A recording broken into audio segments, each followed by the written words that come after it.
Okay. Hello, everyone. We are very happy that you're here. This is our next Mesa-based skills session.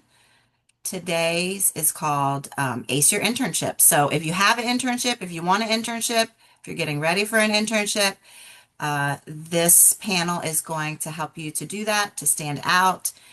This is a place where you can, no judgment, ask any questions, get the information that you need.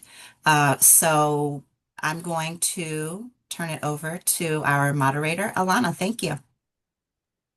All right, thank you, Danielle. So, welcome everyone. I am Alana Simao, and I am a career development professional. And we're so excited to kick off today's section about preparing for your internship and how to make the most of that experience. So, internships are one of the most important stepping stones between the classroom and your career. And today we'll talk about what really helps students stand out, how to build confidence in a professional environment, and what you can do during your internship to position yourself for a return offer or your first full-time role.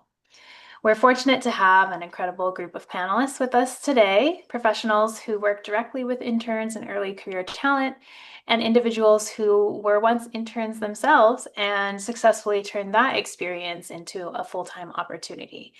We also have a current senior joining us who has participated in several internships throughout her program and is eager to share her experience. And I will be your moderator today.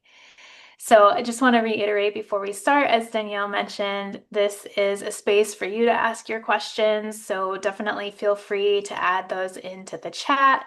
And we want this to be kind of an engaging conversation for you all. So please feel free to turn on your camera and join us in that as well.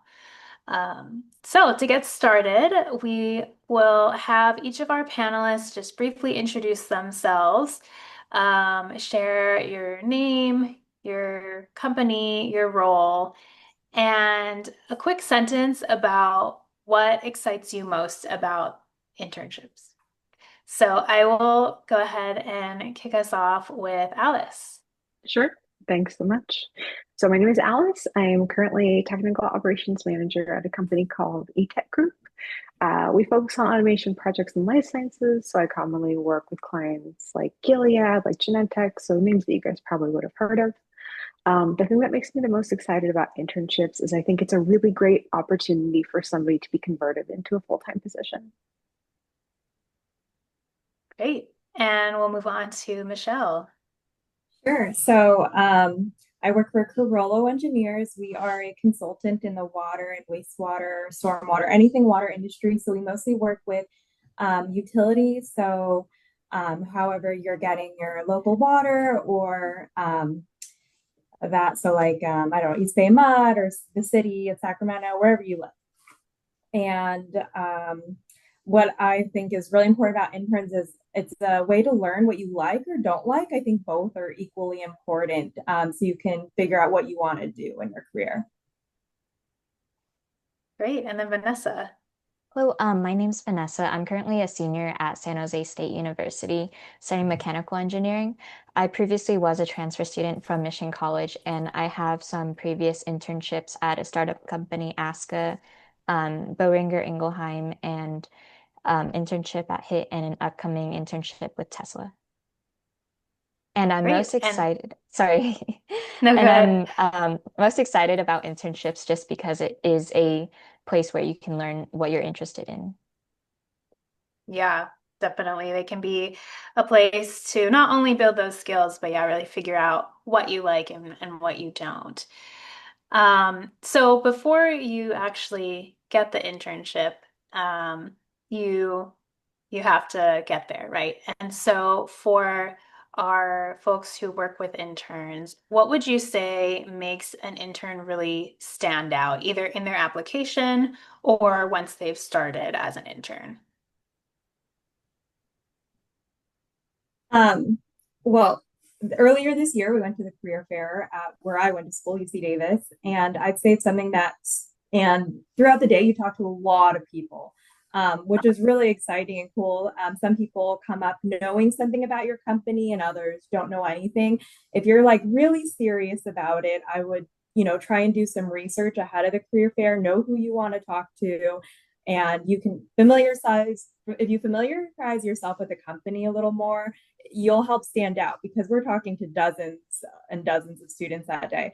And then also, if you're able to connect with them, if you follow up with them after that meeting, that will also help like distinguish who you are, who your face was, from like all the just like a high volume of students.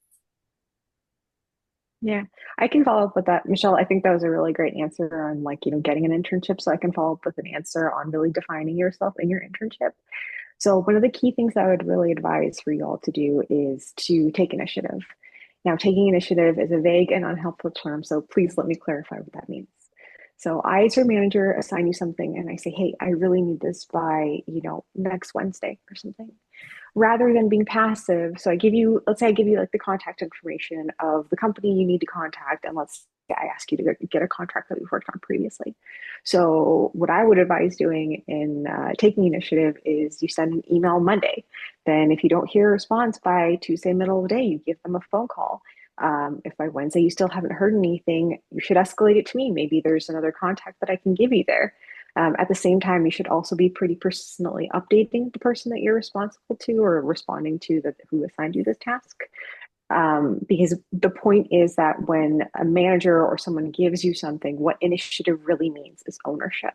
So your job is to help deliver that item, but that's not to say we're not there to help you along the way. So I would say the key things there, right, are be resourceful in finding information, right? Really follow up with the person that you're kind of getting the task from and keep your manager updated. Great. Vanessa, do you have anything else that you want to add from your experience that kind of helped you to stand out and get those internships? Um, Kind of combining what Michelle and Alice said, what Michelle said, I think definitely networking is very important. Just going to these events. I know sometimes they might be like, oh, they just told me apply on a QR code, but you never know. You can make a connection from there and you might see someone that you really stand out with and you can keep a connection. And also, like Alice said, being an intern especially when your managers could potentially be busy. They might give you a task, but maybe say you finish this task early. Don't just sit there. Proactively ask, oh, can I help you? Maybe can I ask help a team member and just be independent and ask for help. Don't just sit there because also it's an opportunity for you to learn. So use it well. Yeah, definitely. You all mentioned that internships are a great way to gain experience, so why not make the most of it and really look for those opportunities? Um, so I know you've touched on some of these behaviors that are that show, initiative, ownership, um, thinking about what you can do next. Are there any other behaviors that would make you advocate for an intern internally? And we'll start with Alice. Yeah, sure. So I think the biggest thing for me is as a manager, I think this is the constant worry of people who take an internship is they come in and their immediate concern is I have no idea what I'm doing. And I'm here to tell you, as somebody who hires and trains interns, that's exactly what we expect. So it's totally okay. So please try as hard as you can not to get in your head about I don't know what I'm doing. We know you don't know what you're doing. We're there to teach you. We're there to help you. And you would be so amazed at by how helpful people can truly be. Like I've been persistently amazed by this my entire career. I think the one thing that would really make me advocate for somebody internally and take this with a grain of salt because in automation it's really important is computer literacy. That doesn't mean you have to learn how to code. That doesn't mean you have to be a master in VBA or any other kind of platform. But I would say since corporate America uses platforms like Microsoft, like Google, just really being familiar with those platforms will make a huge difference. It's kind of silly, but it's really important. Yeah, definitely. Michelle or Vanessa, do you have any other things you can add? I agree with what she said, and Your tech skills matter, but also your communication skills is really important as well. Just like the way you're communicating or talking with people, um, it's it's it's probably just as important as your technical skills, at least especially in consulting. And I would say adding on to that, I don't know from the employer side, but at least as the intern side, one feedback that I've gotten too is also just communicating and the ability to learn is really important. Communicating like when you need help and just being able Yeah. to learn when, oh, I'm stuck. Can I like ask how can I do this? And also don't just be like, okay, and then just put it out of your mind. Actually take notes and actually try to practice it on your own so it shows you really are taking initiative and you're really learning. And I believe that shows your employer or manager how curious and how well you are able to learn. Yeah, definitely. And being able to ask those questions, it comes a long way. It really shows that you are wanting to learn and grow. So along these lines, how can interns demonstrate confidence even when they're still learning? I know, Alice, you had mentioned it's okay to not know what you're doing. We know that's why you're here as an intern and that you're here to learn. Yeah, what tips do you all have for building that confidence? And maybe let's start with Vanessa since you are kind of in that experience right now. Um, I guess I would say that feeling of like not being confident is probably very common and it's something I still deal with today, but I think it's just kind of sitting with that and also taking action. I think the most important thing is taking action. And when I mean taking action is like maybe you have a question in your head and you're in a conference room, but you're so scared to ask the questions because you don't want to seem dumb.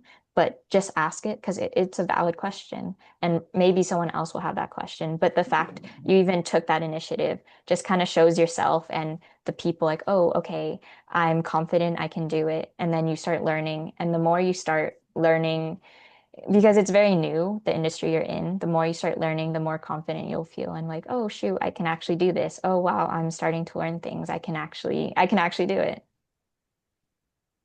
Yeah, that's great. Definitely just start. That's the best way. Alice or Michelle, do you have anything you want to add about ways to build confidence? I think I could just add some reassurance. I mean, if you're an intern, we hired you for a reason, right? You don't necessarily have something huge to prove to us. You know, you're there for a reason, and as a company and as a manager, as a leader, like it's our job to help you succeed. Now, granted, that's sort of working in parallel to do that. And I think this is one of the times that I'd really advocate for finding a mentor or really establishing a relationship with a mentor, which we can kind of get into pathways to doing that a little bit later. But having a mentor is a great way to have someone, preferably outside of your reporting chain, to just go to with questions, right? That will help you feel like you're knowledgeable, that you can really talk about a subject in a way that's very meaningful. And I think having a mentor is a really key way to do that. Yeah, having that guidance definitely Yeah. helps. Michelle, do you have anything you want to add on this topic? Um, I think what they've touched on is really good. One thing that helps me is just like preparing for things in advance. I'm not very good at showing up and just like doing things on a whim. So if I take a moment, be like, okay, what is this meeting about? Like, what is there an email or a document that I should have read before? Like, I'm just taking, like, thinking ahead of time if there's anything you can do to prepare. Yeah, I think that's a great point. I mean, kind of like how you would show up to class, right? You want to do your homework and be ready, have your notes and have done your readings. Similarly, I think, yeah, approaching meetings in that same way with preparation. So I know we've been talking about building that confidence. I think confidence can be especially difficult on that first day when you're really nervous and you're getting to know this new environment. So, I'm going to start with Vanessa again, and I would love to ask you, what did you learn about office culture in the internships that you've done that wasn't maybe obvious on the first day? And how did you kind of approach learning that and getting to know the culture? I think office culture really shocked me. I thought it would be more like very strict and very like professional. You have to talk very professionally, which there is like it is a bit more professional, but it's still that you can have fun. Like when I walked into an internship, usually when I walk into an internship, I try to find like my buddy there, like maybe it's another intern, and I kind of stick with him or her and we try to navigate together. But I would say that's probably the first thing I would personally do, just to find someone I could click with and we can do things together. But yeah, it just really shocked me. I thought it would be a lot more strict. I would have to wear like super tight, super polished like clothing, and I would have to be very professional. And I thought I would have to like speak a certain manner. But it was actually like culture is really fun there, and there's you can make such good friends. That's great. Yeah, I like that idea of finding a buddy and somebody that you can kind of go through that experience with, and um, also starting to build your network in that way too, right? By connecting with people. Um, what other advice, Alice and Michelle, do you have for interns on their first day? How can they set themselves up for success in that first day? Yeah. My advice is going to be a little bit specific to like being in office. I think if it's virtual, it's a little bit different. So you'll probably get assigned the place to sit your first day. And what I would really advocate for is just introducing yourselves to the people who sit around you, if for nothing else, and just to make a great connection. Yeah, start building those connections. Michelle, do you have any other advice on that first day? Uh, no, I think you guys covered it. Great. So we've already started talking about making connections, right? Whether that's with your fellow interns or just the other people in the office. Um, Alice, do you have any advice about, well, could you talk about the importance of mentorship and how you might suggest interns find a mentor? Yeah, of course. So I think the first thing is that a mentor isn't like it's not an all-in-one thing. So I think a lot of people, when they think of a mentor, they think of this person who is an ideal version. I think the best way to find a mentor is to look for somebody that you just relate to personally. And two, it's key to really look at them and they have something that maybe you really want to work towards. So for example, like one of my mentors of the two that I have is just an absolute wizard when it comes to process engineering. I mean, truly. So for him, he's my technical mentor. He's who I run all my technical questions against when I'm doing, strategy planning for how like a new facility is going to look. I go to him to bounce things off of him in that respect. In terms of finding a mentor, I mean, first off, great job to all of you. You're here, and that means you're already doing the right thing. The best way to find a mentor is actually to go to things like this. So Mesa does a ton of really awesome events like this. I've worked with Mesa pretty heavily, and we do something called like a brunch with biotech event, and we do that at Mesa and West Valley.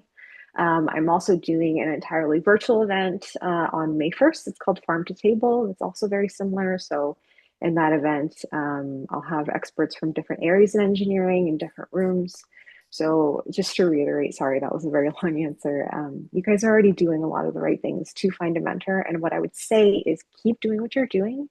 And if you feel like one of us in this room would be a great mentor to you, please don't be afraid to ask. We're all available on LinkedIn and we really all want to help. That's why we're here. So just to kind of expand on that, let's say somebody wants to reach out to one of you on this panel today. How would you suggest, like, what are the steps they would take to do that? For me, just shoot me a message on LinkedIn. That's the easiest way.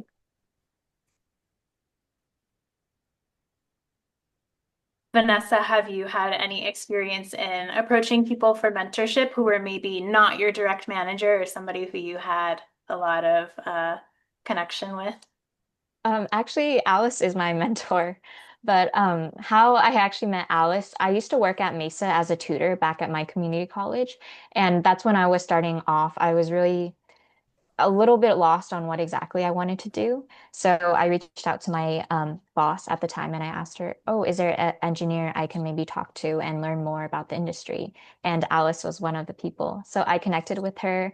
on Zoom. And then ever since that, we've kept a connection. And I would just call her sometimes when I'm like stressing or wanting to like, or I'm just stressing, I just have an issue. I'll call her, we'll text, and we just form a connection from there.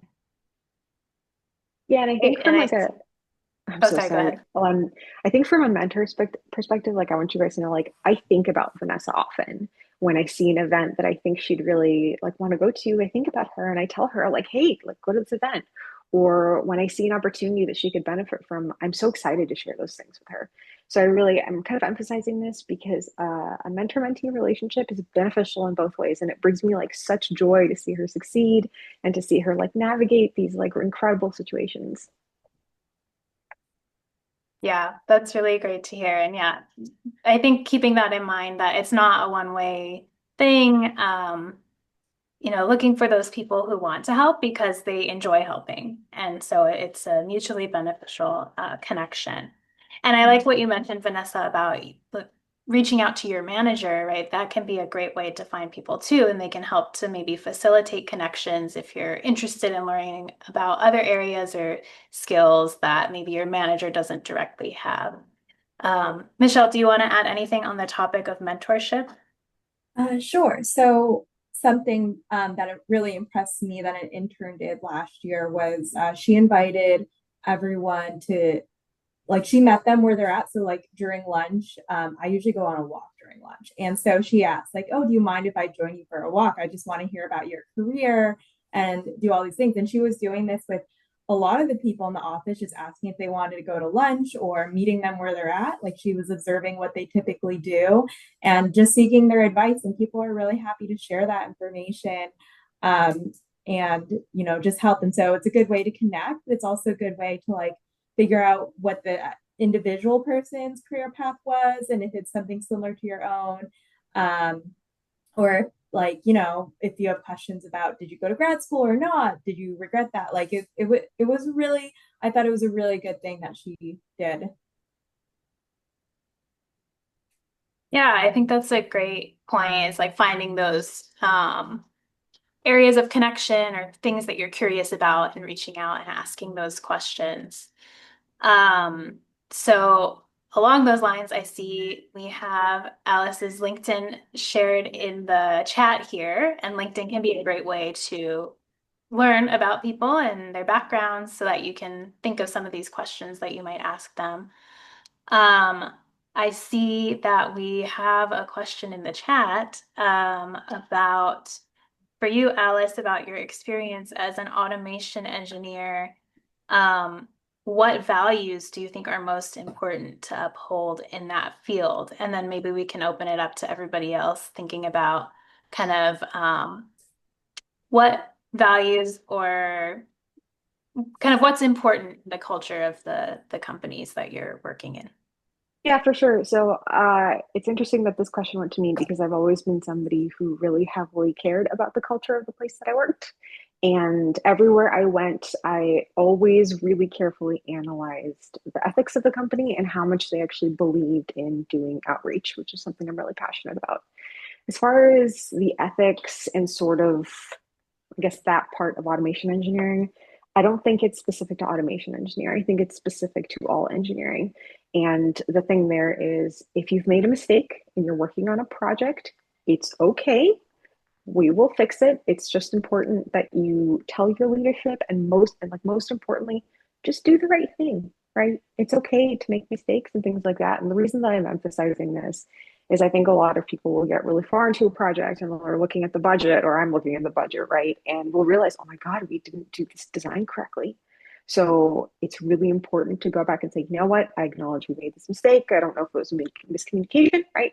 But take responsibility for it and fix it. And that's to me been really important in the companies that I try to work for and the people I try to work for.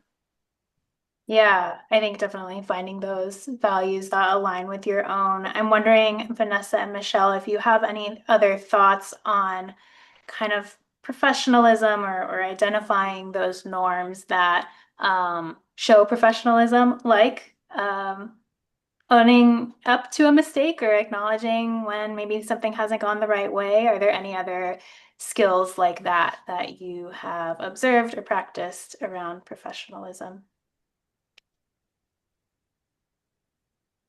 I've made a mistake during my internships before at HIT. It was all my fault. There was a communication error. I was in charge of the logs to let people in and out, and I completely didn't check that the person that was going to come, he was on the log, but his pass would have expired actually the day right before he was supposed to come. And I just owned up to the mistake and I just told my manager, I'm so sorry, like I should have checked this better. And I made a mental note to myself that every single time I will make sure to check those logs and be more thorough with it. But I think the best thing is always just to admit it and say it faster because I have more time to fix that mistake. And they weren't upset or anything. So it's a mistake. People are human and you make mistakes, and especially as an intern.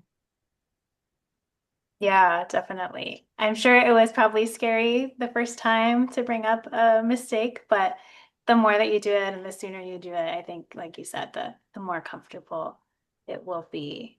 I see we have another question here in the chat about navigating disadvantages, whether financial, health struggles, living in a rural setting.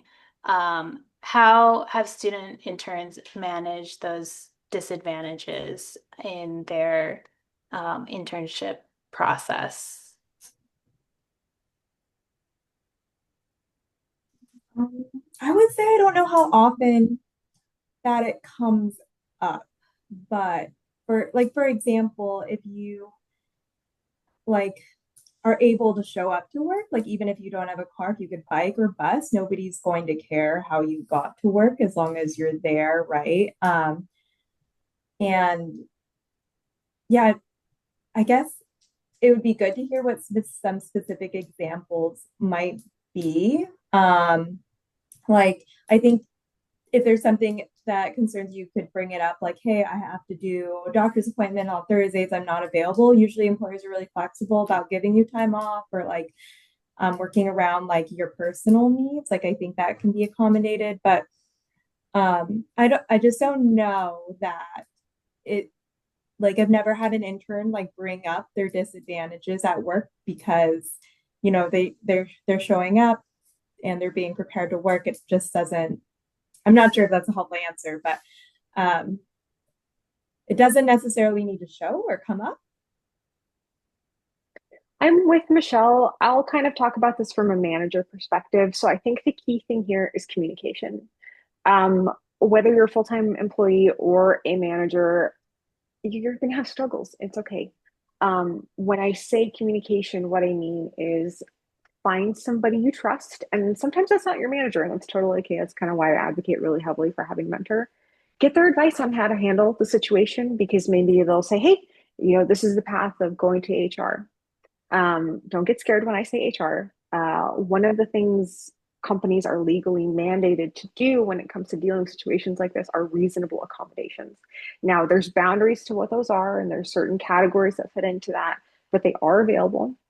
Um, the other thing that I think people really maybe they get in their heads about this, but they just assume there's no answer, so they don't even ask. So I'll give you an example. There was a person who worked for me, and he was just having a crisis. There was something going on with his family, and he had burned through all his PTO. So he just assumed he had to quit, right? Because he didn't think there was any other way.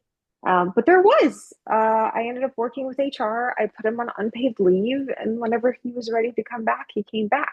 And what that did, right, is that allowed me to extend his health insurance for about 3 months while he was still with the company because he qualified for MLA, for FMLA. So I think what I'm trying to say is find a person you trust, communicate with them, see if there's a way out or through this situation that maybe you wouldn't thought of, because I promise you there's just things you don't know. Yeah, and I think Alana, I'm that's where, sorry. Alana, can I yeah, just jump please, in really please do. quickly?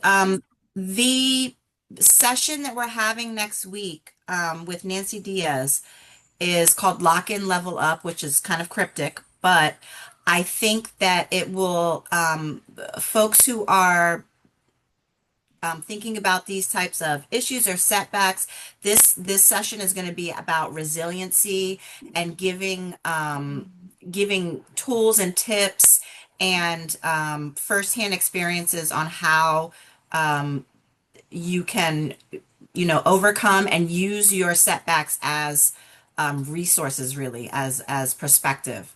So I have it in the link is in the chat. So please, I encourage everyone to sign up for that. Great. Thank you, Danielle. And I was just going to add, yeah, I think this is where being proactive is really important. And as soon as you start to see that something might be an issue or might affect your work, that's where it's a good time to start bringing it up with a mentor or your manager and getting those conversations started. I see we have another question in the chat for Alice. So do you think that taking initiative by building your own projects um, is a good idea? Uh, does it come across as positive or is it more seen as being too forward? Um,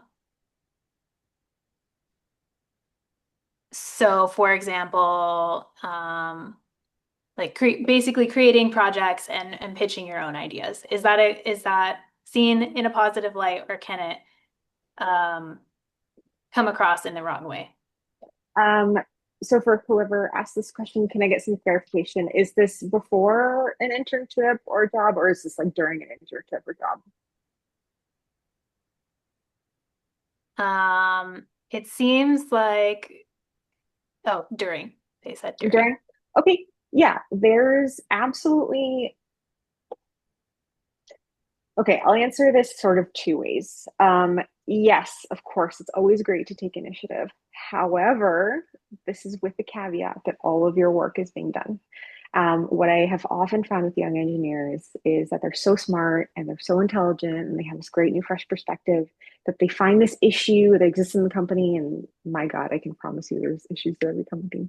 And they use their engineering skills and their talent and their brain to try to fix it. But in the meantime, they might neglect some of the boring parts of their work. So this is something I really, really caution you guys against. I know when you get to a job, especially like where I work, there's a lot of paperwork. I know it's not fun. I know maybe that's not, tickling like the technical side of your brain and this, heavy engineering subject that you studied. I completely understand. But that work has to be done, and it's just as important, even if maybe you don't understand why at the time. At the same time, if you see an issue, I'll give you a perfect example. Like one of the first projects that I worked on, like when I got into industry, was so in what automation is there's manufacturing equipment in a facility and it's used to make product. So for me, it's used to make pharmaceutical products. And on that piece of equipment is a screen. And what that screen does, it allows you to control that piece of equipment. Now, inside the electrical cabinet, there's a controller that actually handles like what the equipment does, but the HMI is like the visualization. So the problem statement was that you couldn't see this display like unless you were in front of the machine, and you can imagine how that's kind of a problem for people in operations. So what I did is I leveraged an existing other software that we had. I made a bunch of connections using something called OPC, and I created the ability for people in operations and whoever else I granted access to just be able to see these screens, right? But in the meantime, all my other work was done too, right? This was something I just kind of worked on the side. I was like very long-winded, but that kind of answer it. Yeah, let us know, whoever submitted that question, if that answers your question. I think they said yes. So Cool. great. Somebody else asked, you've mentioned advice on how to stand out when it comes to career fairs. Is there a way to stand out when you are applying to internships online, like through their website or LinkedIn?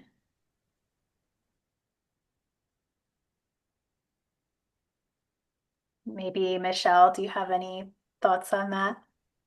Sure. So I would cater what you're doing to the job. Like, okay, it's for this company, it's in this industry. You could write some personal experience. If you have connections at that company, I would try and find them. Like, even if you went to the same school, like you could send them a LinkedIn message or something, like a way in the door or a way um to like if there's someone in your network, that is a much easier way to get your foot in the door than just applying coldly. Like up on resume uploading. Um, there's a lot of times like if there's like a networking event or something going on, that might be like a good way. You could follow like socials if they're doing anything like that, or just keep an eye on what the company's up to. But if you're just like uploading a resume, I would just try and make like a cover. I would include a cover letter, and I would try and make it not generic. Yeah, definitely. Sharing not only your skills too, but also what you're interested in about that company or that internship. Like, why does that appeal to you? To help the people reviewing your applications to really see why you want to be there and not just the fact that you're qualified to be there. Um, Vanessa or Alice, do you have any other advice on how to stand out through your online applications? Mine's a little bit different. I posted two links in the chat that I think are really good tools for students. So the first one is called Rabbit Resume, and what it does is it allows you to mass apply to companies, but in addition, it also helps you like tailor your resume to like those companies. I am posting these. There's it's called Hiring Cafe. It's just another like hiring portal. Um, so most companies, and I think you guys know this by now, they use something called ATS, which is like an AI that will auto review a resume. And if you, the way that you'll see it is like it looks like a big Excel spreadsheet, and like the percent match of somebody will put them at like the top of the list. I know there's different ways of getting around this now, right? So people put like white text on a different page, or in the background. These systems are getting smarter, so they are starting to kind of screen for these things. So kind of to build on what Michelle was saying, it is so very important that your job application actually matches what you're applying for, because the idea there is you actually make it to the person who reviews it. Because if it doesn't match it, unfortunately, with these systems, it won't make it to a place where a person actually looks at it. Yeah, thank you for adding that, Alice. Vanessa, do you have any other tips, things that have worked for you as you've applied online? I think similar to what Alice and Michelle said, it is you. I would say when you apply, make sure your resume is really tailored to what they want, because there is a lot of companies nowadays do use the ATS system, and that will use like AI to screen through. So it does kind of suck, but yeah, they do look in those ways. So I think it's really important to tailor your resume to that. But also another way, I know other friends have gotten internships through this, through networking, or even cold applying or cold reaching out to people too. But at the end of the day, I think also just kind of mass applying does help. It sometimes is a numbers game. It does suck, but you never know. Sometimes like it might just be something on your resume a recruiter might see and might really stand out. But just keep applying and don't give up. You'll eventually get something. Yeah, definitely keep at it. Yeah. Um, and I know you mentioned too cold outreach and just like reaching out to people. We had talked earlier about reaching out to mentors that you might find through LinkedIn and just having a conversation with them and connecting on things that are of interest and questions that you have. That can be another great way to, as you're applying, to reach out to people at the companies and that they might be able to pass your resume along or help you through that process too. And I see Dawn mentioned in the chat another great way to get to the top after applying is to use your Mesa network. So um, yeah, you can have people read through your resumes, or maybe if somebody's working at a company that you're interested in, they again might be able to help you along through that internal process. So yeah, definitely. So along these lines of applying, I see there's another question in the chat about, in the Q&A about reaching out to recruiters. So is it a good idea to reach out directly to recruiters through LinkedIn for an available position? Do recruiters work with interns? I've just never seen that. Yeah, I don't think they do very much from what I've seen in my industry. Um, Maybe I can explain a little bit. Most companies, large companies, small companies, they don't actually do recruiting in-house anymore. What they do is they go out to a recruitment firm. That's why I like that website, Rabbit Resumes. It basically like sends your resume to like a bunch of these like firms and stuff like that.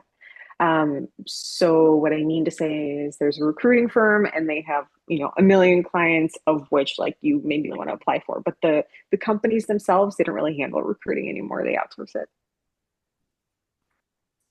I would say the Yeah. Oh, good. companies, sorry, that I know Tesla is one of them, but I know they do have recruiters specifically for interns.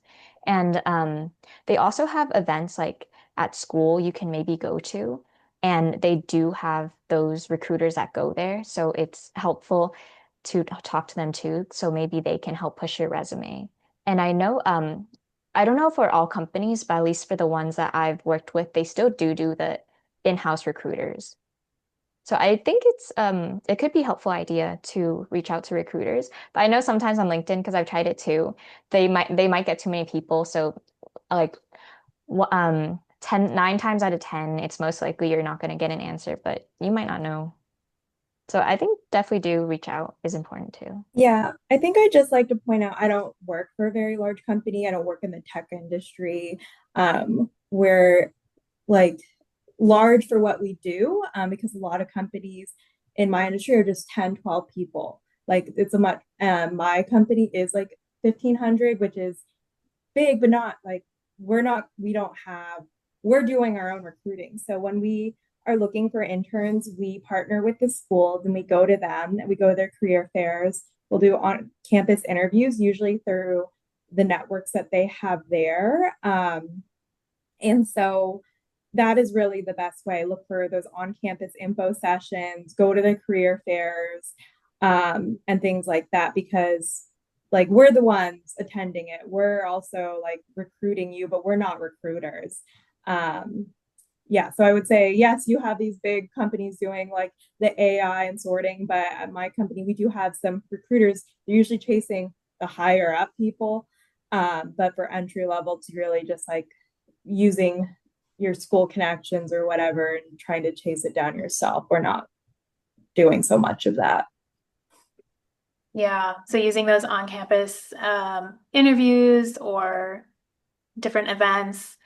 And then there's also reaching out to people directly beyond recruiters, right? Just other people who are working at a company. I see somebody put in the Q&A talking about talking to people directly working in a position that works in parallel with yours or that's in a similar area.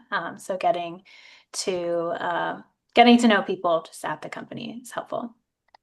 Let's see. So we have a question here about how can you get your resume reviewed? Does anybody have advice about how to do that? Yeah, for sure. I can actually help with this. So I'm part of like a society called ISPE. And one of the things my group does is we just do resume reviews and interview prep and just reach out to me if you guys need it or want it or something. Yeah, to add on Yeah. what Alice said, ISPE is a great way. I also am in ISPE as well. But even like Mesa on campus, they have a lot of like resume blast and even online events you can attend for like mock trials or resume review, or maybe you can even reach out to someone too if they're willing to review your resume. Yeah, I think there's also lots of AI tools that will do it too. This is not so much for a resume review, but for like a practice interview. I do kind of want to speak to this interview thing. I think people tend to get the idea that they shouldn't practice before an interview, and it's really, really incorrect. Because and this is kind of speaking to what Michelle said earlier, right? You're going to do much better if you're prepared. I know it's really silly to answer yourself in the mirror. I totally get it. But you know what? The more you practice those answers, the better off you're going to do. Even I do it. Even when I'm prepping for an interview, I use Gemini or I use Claude and I run through my answers and I do it in an audio format. So then when I get to the interview, I already have that conversation and those answers and my points, kind of mapped out in my head. Yeah. And if you're not sure where to start using ChatGPT to just ask what are some practice questions, that can be a great way to just get that practice going and yeah, Yeah, and get it's so more it's so comfortable good with at it. stuff like that. Like it's such a great tool for Yeah. those things. Yeah, let's see. I'm looking in the chat here. Dawn says, check to see if a company has a way to join their networking group. Also check with your career centers that have ways to review resumes and mock interviewing. Yeah, so at your different institutions. And also, I know you have your Mesa network, but there's also the networks from your own schools that you're attending that can be great to rely on as you go through this. And I know we had mentioned mentors during an internship program, but also you can find mentors before an internship program as well, right? And just starting to reach out to people and finding those people who want to help you grow in your career. So I see we have about 10 minutes left. I have a couple more questions, but definitely feel free to keep putting your questions in the chat and the Q&A. So I would love to hear from you all. What's something that interns underestimate that really matters? Um, I I would try and step out of your comfort zone, and if there's social events happening, like to try and at least get involved or check it out or be open to it. We do like a softball summer league. And you totally don't even have to play, right? Like you could just come hang out on the bench if you happen to be free, but just like showing up, I think is helpful, or showing like I mean I hate sports. Like this is not for me, but I still will go to it. And I think it's just a good way to connect that's outside of the office, which is helpful. So try and like push your comfort boundaries to try and do things that maybe you wouldn't normally do, but I think would be helpful. Yeah, Yeah, that's definitely. a great way to build those connections. Sorry, Vanessa, go ahead. Definitely adding to what Michelle said, I think that's very important because during the internships, especially around summertime, they usually plan a lot of like intern events, but going to those are very important. Not just, you can even get to know your other interns too, and that is also a form of networking, but also just creating a bond with friends. But it also kind of puts you, you can meet different teams in your company and just put yourself out there so they know, oh, hey, Vanessa, this was an intern who's working like bio-MES or something. Just putting yourself out there is very important. Alice, do you have any other underestimated skills now? No, I think they Touching on covered all it the good. same Yeah, things. they covered it really well. Great. Let's see. We have another question about applying for internships online again. Okay, this is a great one. Yeah. So let's say you don't have the skills that are needed for a certain internship. Um, How do you pass the ATS, the applicant tracking system, and the AI, and show that you're willing to learn the skills? So let's say, you want to show that you can do the internship, but you maybe don't have the skills. What is the best way to do that when you're tailoring your resume? This is a two-part answer for me. One is use AI to help you combat AI. Two is almost every experience is actually a relevant experience. I'll give you a good example. We don't really expect people to have a lot of experience when they apply for internships because it's an internship. So one of the things I'll see is someone that, I don't know, maybe they worked at Starbucks or something. So you would think that has no relevant experience being an automation engineer, right? But you're wrong, right? So my job is customer facing, or a lot of the internships are customer facing. So that's actually something you probably had experience with at Starbucks. You had experience maybe managing a complex workload because maybe you're working on scheduling. So what I'm kind of getting at here is any experience can be relevant experience if you market it correctly. Yeah, I completely agree. Like getting involved in organizations. So like in my industry, I work in the water industry. There's tons of organizations like AWWA, CWEA, so on. And a lot of them have student chapters taking leadership roles in clubs or organizations, Mm-hmm. or any like volunteer experience, or even your classes. Like, oh, I did this project. Like you can Mm-hmm. highlight that as your experience on your resume. You don't need to have paid, like how are you supposed to get a paid intern? Like it's like, oh, I don't have any experience, but you need 2 years experience for this internship. That experience is not like I need to be an internship. And like I would also say one thing that I faced with when I was in school is I was like oh, everyone's getting internships. I should do an internship like sophomore year going into junior year. And then I was like, I don't really want to. I wanted to study abroad instead. So I did a study abroad summer program. And I had friends who were doing either way and they went for the internship ahead. I don't think that either way is wrong because I used my summer abroad experience to be like, okay, we did these projects, like we put ourselves in like these different way, like in unfamiliar situations and or we toured treatment plants, like that is still, you can market that as relevant. So you don't have to necessarily do what follow a traditional path to get where you want to be. Yeah, definitely highlighting those leadership skills, communication skills, the what we call kind of transferable skills are things that can be used in any job. And also, yeah, your class projects and coursework. Marvin also mentioned your leadership experiences with Mesa and some of these other organizations. Vanessa, did you have any other thoughts you wanted to share about um, those, how to kind of show those skills? I would say that, oh yeah, you get a lot of skills, what Michelle and Alice said, just from other stuff too. But I think throughout your school time, you're gonna develop projects and skills, and it's important to leverage those. And even if maybe there's a specific company that you really want to do, like maybe you want to go into robotics, but you haven't gotten to that coursework yet, you could always do a project on the side and maybe create like a portfolio or something and put that on your resume. Because I know when I was applying a lot, I would see companies ask for portfolio links. I know recruiters are really interested in seeing that because it shows you're also really passionate. Yeah, I think having a portfolio can be great, especially if you have a lot of kind of like tangible projects and things that you've done. You can also add a project section to your resume. So it doesn't just have to be formal work experience on your resume. You can also have some of those projects and things that you've done either in class or outside on your own. And then I see just a couple more comments here in the Q&A and then we'll wrap up. So somebody says, I've applied for over hundreds of internships and honestly, all three internships I secured were not over online applications, but more through in-person conversation and talking about achievements and goals. So yeah, that really emphasizes that those personal connections make a huge difference, especially I would say in today's environment where there is AI, there's a ton of people applying more easily than ever. There's application tracking systems that are trying to go through all those things. So having those in-person connections really makes a big difference.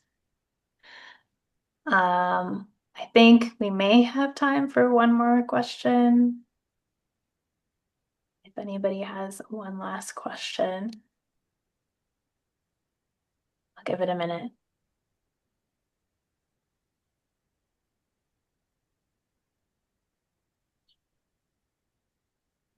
Okay. Otherwise, it sounds like we can wrap up here. So thank you to our panelists for taking the time to share your insights. And thank you to all of you students who joined today. You had really wonderful questions. Keep thinking about those things.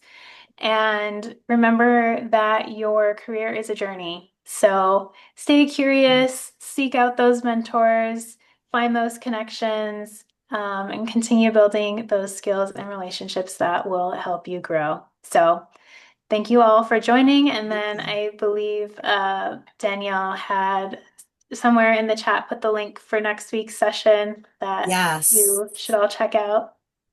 I do. Can we just everybody unmute and can we please say thank you and appreciations to the panel? They're giving up their time, their precious time to help everyone. So we appreciate that. Thank you so much, everyone. I Thank you really appreciate so it. much. Thank Thank you so you. much. Thank you. I put the link in for next week. You don't want to miss it. Sign up today. And that concludes our session. So thanks a lot, everyone.